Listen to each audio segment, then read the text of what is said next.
Deputy Prime Minister, you've been accused of dodging a £40,000 tax bill on your new home on the South Coast.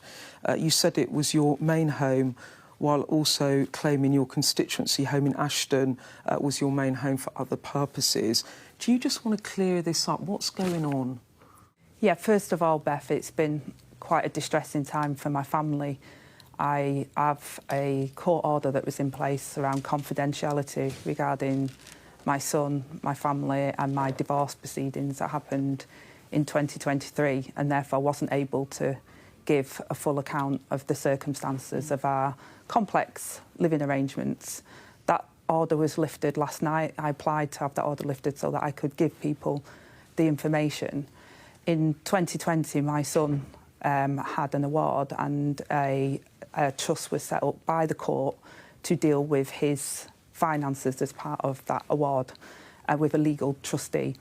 And in 2023, when me and my husband divorced, the decision was, because that home was adapted to support my son who has lifelong disabilities as a result of that injury that occurred to him, that trust was set up, and they decided that they would take on the property so that me and my husband could have a nesting arrangement where we could provide for my child in our family home, which is our family home and remains our family home. So when I'm looking after the children, I go back to the family home, and then when my ex-husband is looking after the children, he does, and it was done primarily to support my son with his additional needs and to provide stability for them during the divorce.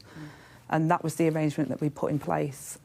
I then went to purchase, took my life savings basically out of the property, the 25% that I still owned within the property, took that money out so that I could purchase with a mortgage the place in Hove.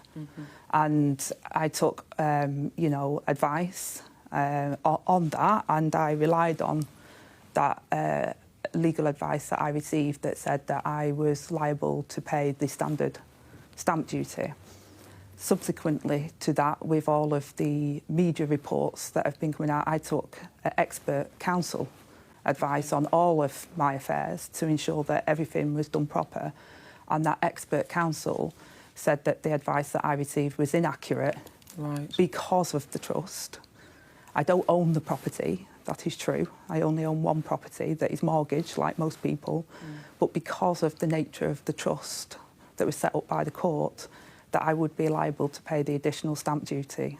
As soon as I knew that that was the case, I have alerted and referred myself to the independent advisor on the ministerial code to ensure that they can look transparently at what's happened, and also contacted HMRC to say that there is additional tax owing on this and that I'm prepared to pay that and fully comply with the HMRC as well.